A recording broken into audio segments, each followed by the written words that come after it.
নমস্কার সবাইকে। আজ আমি তৈরি করছি গাজরের রাবড়িদার ক্ষীর। প্রতি বছরই তো তোমরা গাজরের হালুয়া খাও, এবছর নয় গাজরের এরকম রাবড়িদার ক্ষীর তৈরি করে নিলে। তার জন্য আমি তিনটে গাজর নিয়েছি, আর এরকম লাল লাল ধরনের যে গাজরগুলো শীতের সময় পাওয়া যায়, এই গাজরগুলো দিয়েই তৈরি করবে।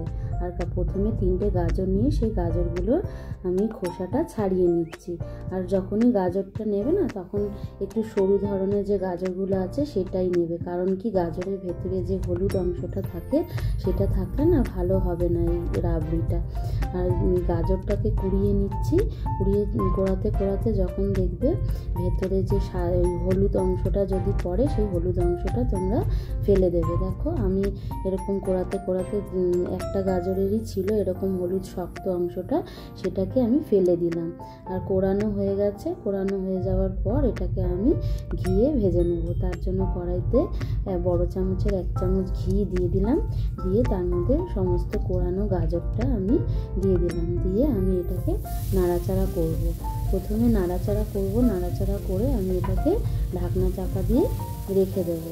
ঢাকনা চাপা দিয়ে যখন রাখবো, দেখবো বেশ কিছুটা গাজর থেকে জল বেরিয়ে আসবে।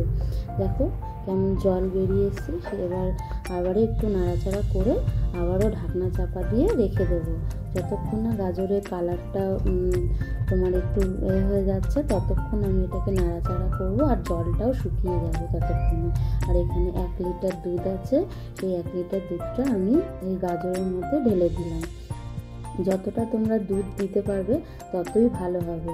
আর এই দুধটা যখন ফুটবে, ফুটে যখন অনেকটাই কমে আসবে, ততক্ষণ আমি এটা অপেক্ষা করব। আর এর মধ্যে ফোটার আগে আমি দিয়ে দিলাম একটা এলাচ। একটা এলাচই যথেষ্ট, বেশি দরকার নেই। এলাচটা দিয়েও একটু নাড়াচাড়া করে আমি ঢাকনা দিয়ে দিচ্ছি। দিয়ে আমি ফোটা পর্যন্ত অপেক্ষা করছি। দেখো কেমন বলক চলে এসছে। তখন আমি ঢাকনাটা খুলে দিয়ে আবারও একটু নাড়াচাড়া করে নেব। দুধটা ফুটে ফুটে একদম ঘন হয়ে যাবে, তখনই এটা তারপরে যা দেওয়ার আমি দেব। ফুটতে ফুটতে দেখো কতটা আমার কমে এসছে।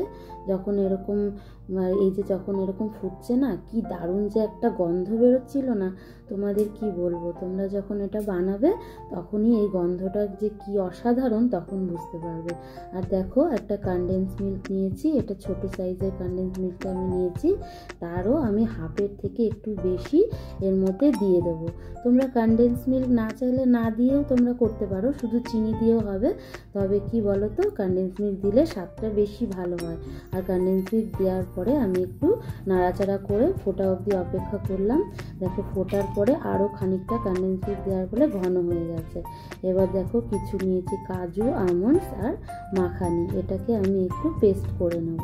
এটাকে জল দিয়ে গুঁড়ো করব না, এমনি গুঁড়ো করব।